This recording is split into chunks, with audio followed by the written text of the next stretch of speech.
మీకు చెప్పడానికి అభ్యంతరం అయితే వదిలేస్తాను. అభ్యంతరం లేకపోతే అడుగుతాను. మీరు ఆన్సర్ చెప్పాలని అనుకుంటే. చాలామంది స్వామీజీలు ఉన్నారు మన భారతదేశంలో. కొంతమంది ప్రజల దగ్గరికి పెడతారు, హగ్ చేసుకుంటారు, లిటరల్గా పొలిటికల్ వాళ్ళు వచ్చి ఇష్టమైన వాళ్ళు వచ్చినట్టు ముద్దులు పెడతారు. మీరు మాత్రం ఎవరిని ముట్టుకోరు, ఎందుకని? అది వ్యక్తిగతమైనటువంటి వారి ఇష్టాలను బట్టి ఉంటుంది కాబోలు. ఓకే.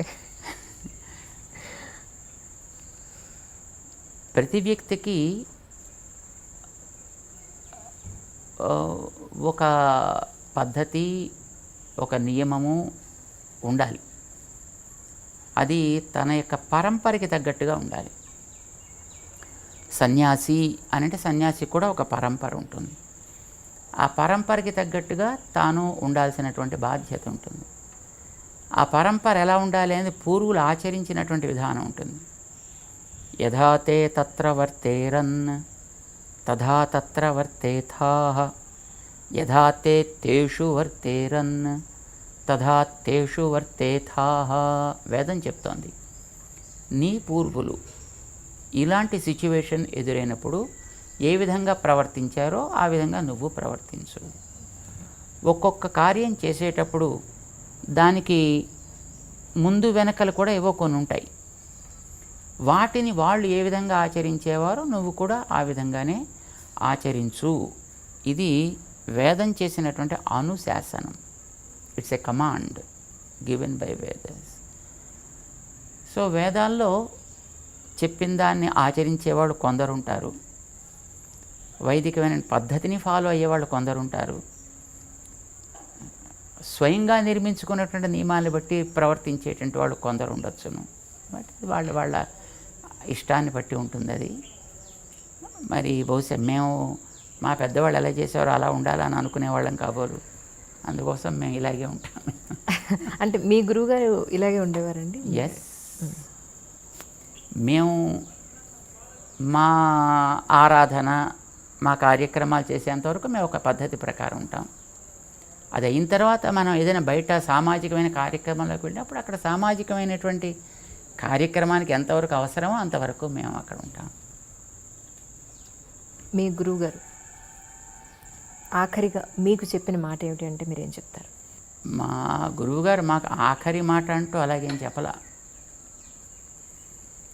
ఎందుకంటే వారు ఒక సంకల్పం చేశారు, ఈ ధర్మాన్ని మనం ఇట్లా కొనసాగించాలి. ఆ కొనసాగించడంలో మనకిచ్చినటువంటి శక్తిని బట్టి మనం చేయాల్సిన పనులని మనం చేసుకుంటూ వెళ్ళాలి. అది చెయ్యాలంటే దానికి కావాల్సినటువంటి వెనకాతల మనకి పరికరం కావాలి, దానికి కావాల్సినటువంటి ఆధికారికత కావాలి మనకి.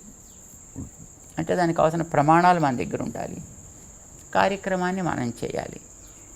దాన్ని సాధించడానికి గురుకులవాసం చేయాలి, అక్కడ నేర్చుకోవాలి, అక్కడ చూడాలి, వాటిని కూడా మనం అవలంబించి ప్రాక్టీస్ చేయాలి. This is what my Guruji gave instructions to me and that's what we're trying to follow. దేశానికి, ముఖ్యంగా మన దేశానికి స్వామీజీల ఆవశ్యకత ఎంతవరకు ఉందని మీరు భావిస్తున్నారు? మన దేశానికి, ప్రపంచానికి అనే ప్రశ్న లేదు. స్వామీజీలు అనంటే కాషాయం కట్టుకుని దండం పట్టుకుని తిరిగేవాళ్ళు అని మాత్రమే కాదు. అవసరమైనప్పుడు మంచిని చెప్పాల్సి వచ్చినప్పుడు మంచిని చెప్పాలి. ఎప్పుడైనా పరిపాలకుడైనా తన యొక్క క్రమాన్ని తప్పి ప్రవర్తిస్తే వానికి ఏది హితమో దాన్ని చెప్పాల్సిన బాధ్యత ఉంటుంది, ధర్మాన్ని ప్రేమించే వ్యక్తి అయితే. రాముడు, దశరథుడు లాంటి వాళ్ళు పరిపాలన చేసేటప్పుడు వశిష్ఠాదులు ఉండేవారు. వాళ్ళని పురోహితులు అని అనేవారు. పురోహితుడు అంటే తానుండేటటువంటి ప్రాంతానికి, రాజ్యానికి హితాన్ని చేసేవాడు అని అర్థం. పురమునకు హితమును చేయువాడు అని అర్థం. వీళ్ళు రాజుల దగ్గర ఉంటుండేవారు. రాజులు పరిపాలన చేసేవారు. ఎప్పుడైనా ఒకసారి రాజు కనుక చేయాల్సిన పాలనలో తప్పుడు నిర్ణయాలు చేస్తే వెంటనే వీరి పక్కన ఉండి అది తగదు, స్టాప్ ఇట్ అని చెప్పగలిగేవారు. వాళ్ళకంటూ ప్రత్యేకమైనటువంటి అవసరాలు ఏమీ ఉండేవి కావు. పక్షపాతాలు అంతకంటేనూ ఉండేవి కాదు. రాజు దగ్గరైనా మొహమాటాలు ఎప్పుడూ ఉండేవి కాదు. చెప్పవలసినటువంటి హితాన్ని చెప్పాల్సి వచ్చినప్పుడు నిర్మొహమాటంగానే చెప్పేవారు. మంచి చేసినప్పుడు ప్రశంస కూడా అంత నిర్మొహమాటంగానూ ఇవ్వగలిగేవారు. అందుకోసమని ఎప్పుడైనా నిర్ణయం చేయాల్సి వస్తే వాళ్ళు వీళ్ళ యొక్క సలహా సంప్రదింపులు జరిపి నిర్ణయాలు చేసేవారు ధార్మికమైనటువంటి విషయాల్లోకి వచ్చినప్పుడు. మిగతా విషయాల్లో వాళ్ళకి అనుభవం ఉంటుంది కనుక వాళ్ళు వాటిని సాధించగలుగుతారు. కానీ ధార్మిక విషయాల దగ్గరికి వచ్చేటప్పటికి కొన్ని వాళ్ళకి అధ్యయనం చేసే అవకాశం ఉండదు. బికాజ్ లౌకికమైనటువంటి పరిపాలన విధానంలో వాళ్ళు ఉండేటప్పుడు ధార్మిక గ్రంథాలని చదివేంత అవకాశం వాళ్ళకి ఉండదు కనుక అలాంటి విషయాల్లో కావాల్సినటువంటి సలహాలు సంప్రదింపులు వీళ్ళు ఇచ్చేవారు. అసలు ఏ వ్యక్తికి అన్నిటినీ మాస్టర్ చేయడం అనేటువంటి అసాధ్యం కదా. వాడు రాజు కావచ్చు, ధార్మికుడు కావచ్చు, మరొకడు కావచ్చు. కొన్ని విషయాల్లో వాళ్ళు తప్పనిసరిగా సమర్థత కలిగి ఉంటాడు. వాడి సబ్జెక్టులో వాడు సమర్థత కలిగి ఉంటాడు కనుక తన సబ్జెక్టుకి సంబంధించిన విషయాల్లో ఎప్పుడైనా ఒకవేళ పరిపాలకుడైనా హద్దు మీరి ప్రవర్తిస్తే, లేదు చేయాల్సింది వాడు చెయ్యలేకపోతుంటే వాడి చేత అది చేయించడం, వాడు హద్దు మీరినప్పుడు జాగ్రత్త, అది చెయ్యడానికి తగదు అని శాసించేనా వాళ్ళని ఆపగలిగేటటువంటి స్థితి కూడా ఉంటుండేది. అది ఆనాడు వశిష్ఠాదులు వాళ్ళు పురోహితులు అనే పేరుతో ఉండేవాడు. అయితే దురదృష్టం కొద్ది ఆ పురోహిత అనే పేరు ఇప్పుడు ఈవేళ మరొక రకంగా వాడుతున్నారు.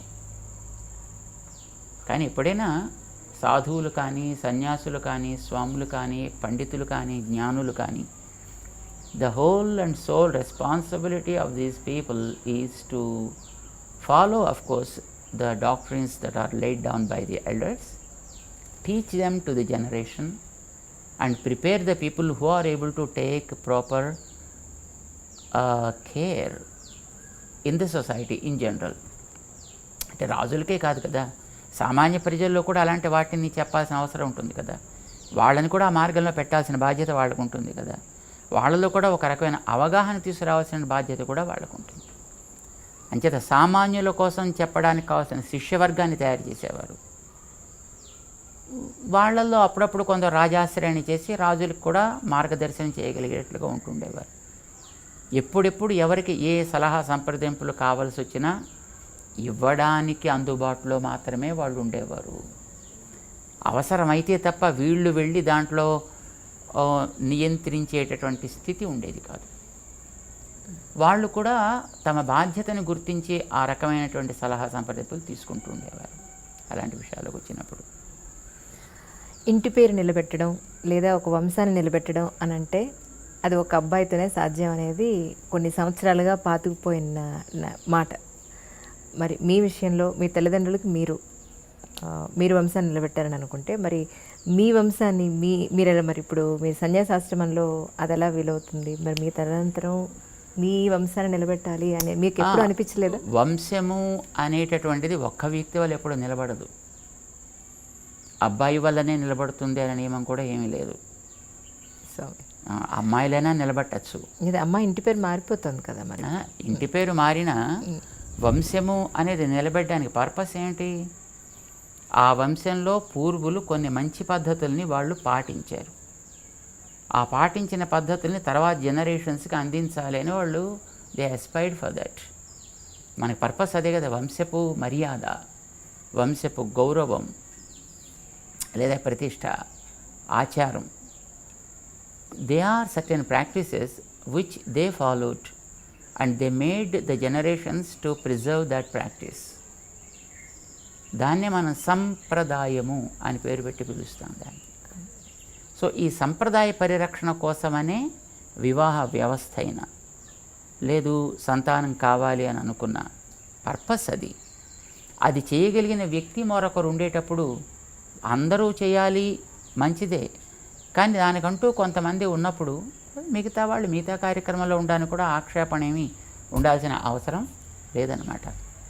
అంచేత వంశపు ఆచారాన్ని నిలబెట్టడం అనేటటువంటిదే లక్ష్యంగా మనం పెట్టుకున్నప్పుడు ఒక వ్యక్తి ఉంటే ఎస్ వారిని సమర్థవంతంగా తయారు చేసి మిగతా వాళ్ళు మిగతా కార్యక్రమాలు కూడా చూడవచ్చు. అంటే సామాన్య ప్రజల ఆలోచన ఎలా ఉంటుంది అని అంటే ఈ మధ్యకాలంలో ఒక స్వామీజీ ఫెమిలియర్ అయిన తర్వాత రాజకీయ నాయకులు ఆ స్వామీజీకి దగ్గర అయిపోతున్నారు, టాప్ మోస్ట్ బిజినెస్ మెన్లు స్వామీజీకి దగ్గర అయిపోతున్నారు. ఇలా అవ్వడానికి ప్రధాన కారణం ఏమిటి అనేది?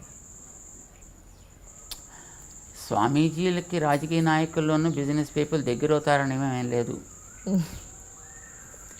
సాధారణంగా business people and political people think that these people are able to do certain things beyond our capabilities. వాడేదో మంత్రమో తంత్రమో చేసి ఏదో మనకి కాస్త శక్తిని ఇస్తే మనం అనుకున్న కార్యాలను బాగా సాధించగలుగుతాము అనే ఒక భావం వాళ్ళల్లో ఉండి ఉండొచ్చు. నిజానికి సాధువులు కనుక అట్లా చేయగలిగిన వాళ్ళు అయినట్టయితే వాడు తన దగ్గరికి వస్తేనే చేయాలని నియమం లేదు. ఇందాక మీరు అడిగారు చూడండి, ఏమంటే మీరు ఎందుకు ముట్టుకోనివ్వరు అని. సే ఒక ఫ్యాన్ తిరుగుతోంది అని అనుకోండి, what you expect out of that? Some nice breeze, మంచి గాలి వేయాలి, మనకి కాస్త తాపాన్ని తగ్గించాలి. సో దీన్ని మనం కోరుకునేది ఫ్యాన్ నుంచి.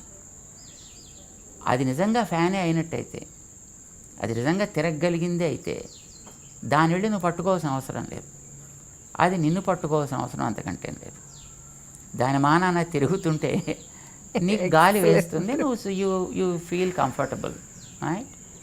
దాన్ని పట్టుకుని మనం తిప్పితే తప్ప అది మనకి గాలి వేయని స్థితిలో ఉందనుకోండి, అప్పుడు అలాంటప్పుడు ఆ ఫ్యాన్ తీసి పక్కన పెట్టేయడం చాలా సుఖం.